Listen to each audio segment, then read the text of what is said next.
Bueno, ya estamos con la primera invitada de la tarde, me refiero a Mónica Botero, que acaba de relanzar este libro, Madres al Límite, y además obviamente de hablar de este libro que es muy impactante porque, bueno, cuenta 5 historias de madres atípicas, por decirlo de alguna forma.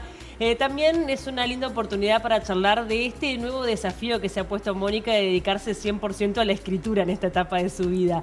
Gracias por acompañarnos, un gusto enorme que estés. No, a mí también estar contigo, Paul. Bueno, ¿qué decisión esta de decir me alejo de la política, di lo que sentí que tenía que dar en un periodo de tu vida y me dedico a lo que siempre ha sido mi sueño, que es escribir? Sí, bueno, por esto mismo, por esto último que dijiste, es que no ha sido una decisión drástica para mí, sino que yo desde niña sueño con ser escritora 100%. Y por supuesto que el periodismo, que lo ejercí durante 37 años de mi vida, es obviamente parte de mi vida, ya es una forma de ver el mundo, de leerlo, de explicarlo, y está incorporado también en eso que yo digo, quiero ser escritora. No me voy a dedicar a escribir ficción, aunque esto que estoy escribiendo ahora tiene un poco para ayudar a relatar los episodios que relato. Introduzco algún personaje de ficción, alguna cosa. No hablo de este libro, sino, viste que uno está como obsesivo cuando está en un proyecto que es el próximo. Ahora. Exacto. Entonces, bueno, pero sí, hoy puedo decir que soy las 24 horas, no digo 24/7 porque algunos dirán, claro, pero sí esto. La política es, por supuesto, que fue en un momento muy especial de mi vida, cuando yo ya estaba con cierta edad, el medio en el que trabajé 29 años, que es búsqueda de galería, estaba tomando determinados rumbos que fueron cambios bastante drásticos, y quienes veníamos desde muchos años antes sentimos que habíamos cumplido una etapa y además, lo dije en su momento y lo repito ahora, está lleno de colegas mucho más capaces, más preparados y preparadas, que pasaron por la universidad. En nuestra época, cuando empezamos, no había, que conocen mucho mejor el manejo de los nuevos desafíos que da lo digital y bueno, las multiplataformas. Y bueno, tenemos que dejar esos espacios. Y a la política me invitaron, yo no la busqué, me invitaron. Me invitó alguien con quien toda mi vida compartí puntos de vista y posiciones ideológicas y formas de manejarnos, que fue Pablo Mieres y la gente del Partido Independiente, no solamente él. Y entonces dije, bueno, yo soy una activista de género, que lo soy hace más de 30 años y lo seguiré siendo. También es importante en la política, quienes tenemos este tipo de activismo, que estemos siendo parte. Y bueno, ahora creo que ese ciclo se cumplió. Está bien. Nunca fue una vocación para mí, sino una oportunidad que tuve y no reniego de la política. Puedo decirte de la política diciendo, ay, todo lo que vi. Claro que lo vi, pero eso lo ves en todos lados. Y también digo, es necesaria también la política para hacer determinados cambios, independientemente de que me imagino que debe ser muy desgastante. La gestión pública es desgastante. La gestión pública es lo más difícil de la política. Estar en la oposición realmente es mucho más cómodo. Alguna gente que es vocacional, que son muchos, políticos y políticas, que les gustaría, bueno, tener la oportunidad de gestionar sus ideas. Está todo bien, pero sabemos que eso está muy mediatizado por la negociación permanente, la escasez de recursos, el tener que lidiar y comprender al funcionariado público, que tiene... yo rescato muchas cosas buenas. Capaz que no es popular decir, yo reconozco el trabajo del funcionariado público. Estaba en un lugar como el Mides, donde si vos no tenés compromiso, no hay salario que te pague esto. tenés que lidiar con todas esas dificultades del Estado y aún así realmente vos ves cómo trabajan y ves a esas chiquilinas de 24, 25 años saliendo unos días como hoy de frío a las 4 de la mañana solitas en dupla por Casaballe a convencer a la gente de que es importante que estén abrigados y a llevarles comida para que para que puedan estar alimentados y calentitos, y para la gente que gestiona y hace la logística de los refugios, pero también en el caso nuestro, ni hablar, ¿no? Los 300 técnicos y técnicas que atienden a las mujeres en situación de violencia y a niños y niñas en todo el país. Realmente yo aprendí mucho de ellos, no sabía casi nada de gestión pública cuando asumí.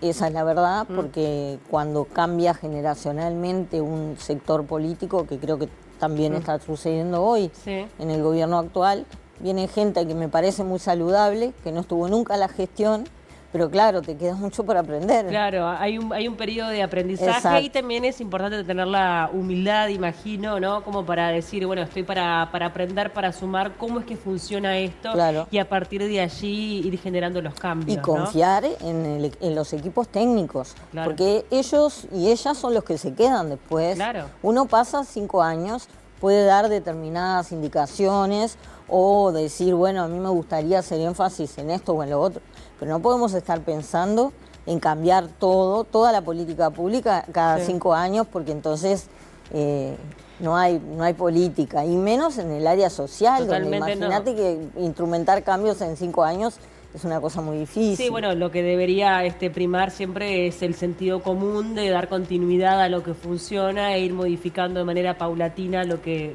no. Quiero hablar un poco de este libro. También me gustaría hablar un poco de periodismo, porque recién mencionabas esto de las nuevas generaciones, pero yo soy una convencida de que lo intergeneracional es lo que realmente Totalmente. Es saludable, porque capaz que no sos tan ducha en lo digital o en el algoritmo, pero hay un montón de conocimiento de base que también es importantísimo en estos tiempos, más que nada, para generar la credibilidad, ¿no? O sea, también es cierto que la experiencia de vida a veces dice, no, paremos un poco y hagamos las cosas desde este lugar, aunque capaz que no sea el que genere más likes, Tal ¿no? cual. Un poco de sentido común en ese aspecto. Pero bueno, este libro lo lanzaste en el año 2009. Sí. Esta es una reedición. Sí, el libro funcionó, digamos, estuvo a la venta y se reeditó en su momento. Tuvo, creo que, 3 ediciones consecutivas durante 2009, 2010, quizás llegó a 2011. Y el año pasado estábamos con los astros alineados, parece que me hubieran leído la mente, que yo ya, sabiendo que venía al final del periodo, había decidido que pensaba dedicarme solo a escribir. Y obviamente, ¿no?, Virginia Woolf hizo un ensayo en 1929, que la tuvo muy clara, y dijo: las mujeres que quieren escribir o tener una vida como creadoras necesitan un cuarto propio.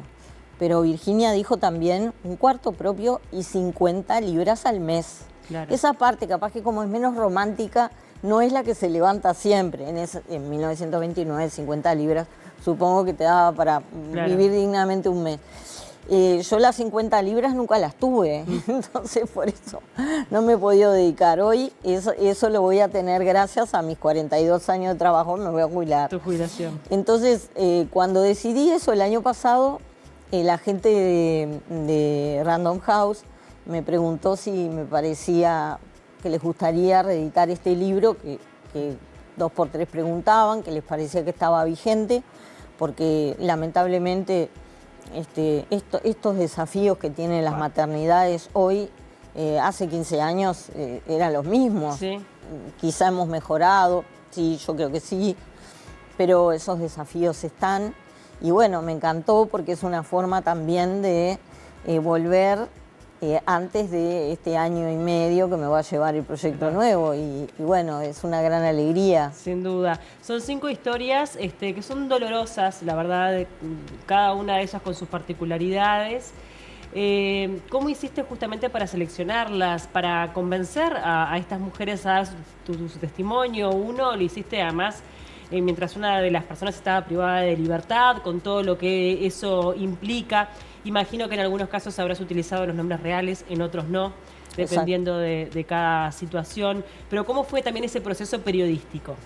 Sí, mira, yo creo que son historias, sí, dolorosas, pero también yo tenía una compañera de trabajo con quien tuvimos a nuestros hijos más o menos en la misma época, y ella 2 por 3 me decía, ¿cómo duelen los hijos? ¿No? Y no quiere decir que la maternidad sea un dolor, esté todo mal y uno sufra y los hijos sean solo fuente de desgracia, de tristeza o de dolor. Sabemos que no, que todo lo contrario. Pero también es verdad que se nos ha impuesto el patrón y el discurso de que solo tenemos que decir eso, que los hijos son fuente de alegría, de satisfacción y que todo lo demás, bueno, son cosas que te tenés que bancar. Sí, creo que por suerte hemos avanzado un poco, ¿no? Sí. Al menos es mi percepción de que hemos desromantizado un tanto la maternidad y nos permitimos también hablar de las cosas que nos cuestan. Está en la agenda pública. Sí. Antes capaz que los temas de la maternidad eran temas de segunda categoría, cosas de mujeres. No estaban en esa discusión pública. Las mujeres estábamos muy solas con esos dolores de la maternidad porque no estaba bueno compartirlos, salvo con alguien muy cercano. No los podías confesar en el trabajo, por ejemplo, o en un lugar donde vos tenías una actividad pública, pero no estaba bien visto, porque era un tema de, ay, esta viene con el problema de los hijos, y acá estamos en reunión de directorio. Claro. En la misma reunión de directorio, capaz que tuvieron 20 minutos hablando del clásico del día anterior. ¿No? No, y además como si fuera un tema que compete únicamente a las mujeres, ¿no? Ni Cuando que somos, hablar. Digo, bueno, hay dos, madre y padre. Ahí general, ¿no? abrís una puertita. Bueno, con estos temas, viste que abrís puertitas y hay miles. Yo quise pensar, mi objetivo era este. Me gustaría que se juzgue menos a las madres. Me gustaría que se empatice más con ellas y con las historias que tenemos todas. Y de alguna forma busqué exorcizar mis propios fantasmas como madre. Por supuesto no exorcicé ninguno, claro, pero compartí muchas cosas del libro con ellas y con quienes lo han leído y me han venido a contar sus historias y las hemos compartido. Pensé en contar en ese sentido 5 historias que no fueran de madres abnegadas. La típica madre, la virgen típica, ¿no? Que es, bueno, que es gracioso que el símbolo de la madre sea una virgen, pero es así. Y la madre perfecta, abnegada, que deja todo por los hijos. Muy lejos de eso, son 5 mujeres que estuvieron en su condición de madre en situaciones límites, en muchos casos durante muchos años, y tomaron decisiones respecto a eso bastante polémicas y que no eran necesariamente quizá las que se esperaban de ellas. Claro. Entonces mi idea, yo cada historia la divido en 3 partes. Una es plantear la situación, digamos, el momento más crítico, el más álgido, de la manera peor, o sea, donde ella quede como, ¿no? Sí. La peor del mundo. Mal parada, digamos, ¿no? Y después ir como entendiendo. Es ese cuento que a veces leemos en una crónica policial o que nos llega por conocidos, donde te cuentan la peor versión de la situación. Después, la historia de esa mujer, desde dónde llegó a esa situación, quién es ella. Y después una tercera parte donde yo explico lo que hizo con eso que le pasó. Pero ya cuando leemos esa parte, ya estamos entendiendo quién es, de dónde vino, qué la motivó, qué limitaciones tenía para tomar determinadas situaciones. Son mujeres de todos los estratos socioeconómicos, muy distintos, son situaciones diferentes, desafíos distintos. En un caso es una discapacidad severa, en otro caso es un chiquilín, un muchacho que murió con 37 años, que lo mató su mamá y que durante 25 tuvo problemas de salud mental bastante graves. En otro caso era un chico adicto. En otro caso quise contar, pero esa historia termina lindo y lo spoileo, pero me gusta. Sí. Un rescate internacional, un caso de esos que la justicia impide el acceso de la madre por ser extranjera a sus hijos. pero bueno, ese es uno de los más lindos. Sí. Y bueno, un poco, y después, bueno, los de las entregas, los hijos que se entregan por... Que ahí también me imagino que es una situación que es lamentable, que sigue pasando y que se aprovechan de la vulnerabilidad, ¿no?, de las mujeres. Exacto, que quedan zonas grises también, esas entregas. Eso fue lo que sucedió. Y bueno, fue todo un viaje con cada una y desafíos periodísticos en el sentido de que en cada caso me puse a buscar. Bueno, en el caso de Alexandra, que además aparece con su nombre, es una colega conocida de muchísimos años, que bueno, eso quizá dudaba de si iba a aceptar, pero aceptó. Los demás casos fui a consultar a ONGs y a oficinas del Estado, claro, que estaban relacionadas con situaciones que a mí me podían interesar. También había otra mujer muy públicamente conocida, Rocío Villamil, actriz y directora de teatro, que presidía el grupo Madres de la Plaza, que eran madres de chiquilines con adicción a la pasta base, sobre todo, y que se manifestaban en la Plaza del Entrevero, no sé si creo que todos los meses, para reclamar que se atendiera su situación. Sí, son situaciones que lamentablemente siguen siendo muy vigentes, ¿no? Que creo que nadie está libre de que le pueda pasar algo así y que uno, como, tal cual como bien decís, a medida que va leyendo, va empatizando, va entendiendo, va comprendiendo de que somos seres humanos, que no hay tantos blancos y negros, que por lo general hay situaciones como más grises y que a veces tiene que ver con una situación que se ha prolongado a lo largo de los años y que ha sido como un tanto insostenible. ¿Esta reedición te ha generado también que se te hayan acercado nuevas historias? Por ahora no, pero a lo largo de los años sí, muchísimas, continuamente. Me imagino, sí. Continuamente. Muchas mujeres que me han dicho, ay, yo leí tu libro de las madres, y a mí me viene como una culpa, ¿no? Sí. Porque sé que implica atravesar por una situación.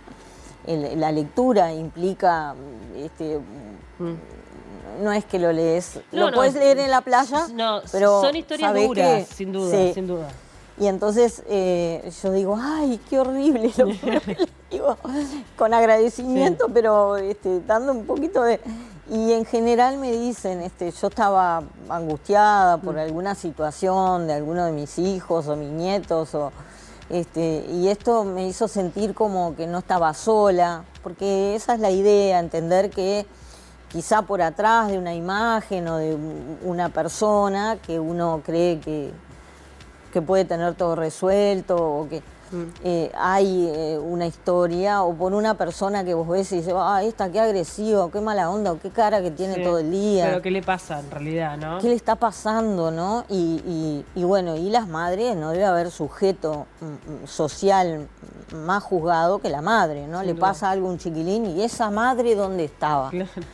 Por el papá. No, y que además en mujeres habrás encontrado historias, habrás reafirmado esto que estás diciendo. Totalmente. ¿No? Y bueno, sí, incluso en mujeres muchas cosas, la realidad supera a la ficción a niveles multiplicados, ¿no?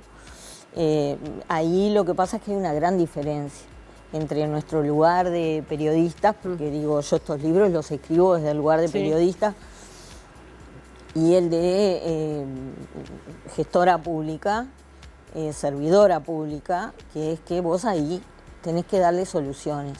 Vos ahí te tenés que poner y responder a ese problema. No es solamente escuchar, o que no es menor, y tener la disposición a reproducir su voz y a elevar. Cada uno tiene sus roles. Claro. El rol de un servidor o servidora pública es darle soluciones. Sí, darle soluciones. Entonces, pero también lo complejo es que a veces el recurso es limitado. Totalmente. Entonces, recursos a todo nivel, ¿no? Desde personal, gente que pueda estar dispuesta a ayudar, hasta también económico, ¿no? Ni hablar.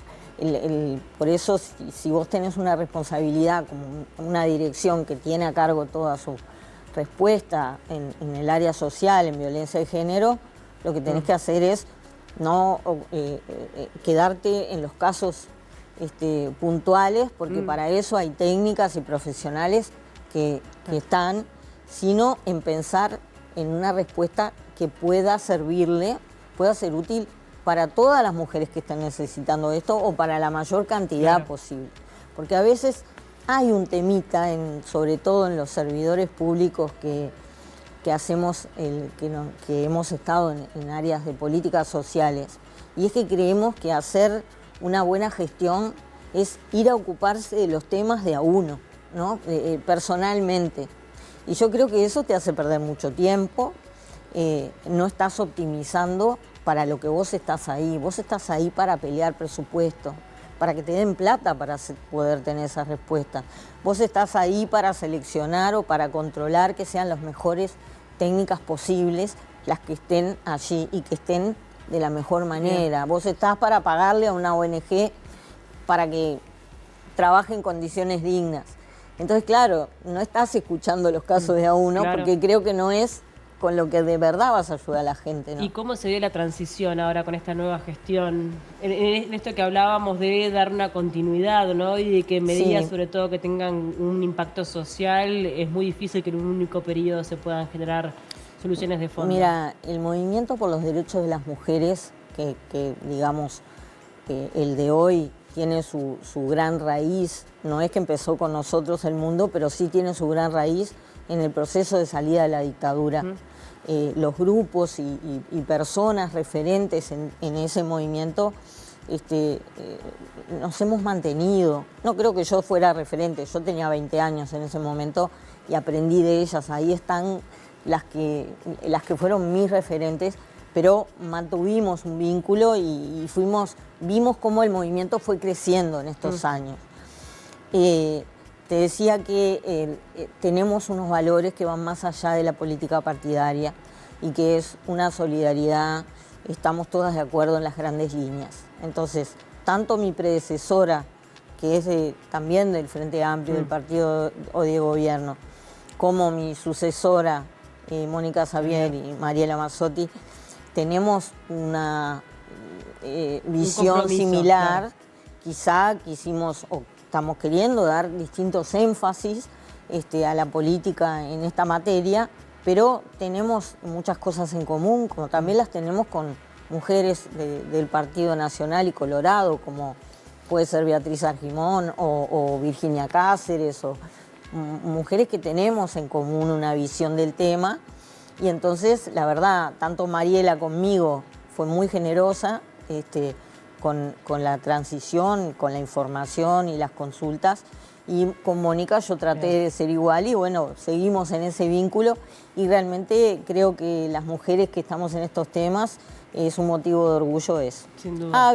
Hay posturas más radicalizadas que en algunos casos no ven con simpatía a quienes no estamos en determinados sectores, pero creo que con ellas tenemos que trabajar todavía un poco para que se entienda que los derechos de las mujeres están por encima de esto. Sin duda.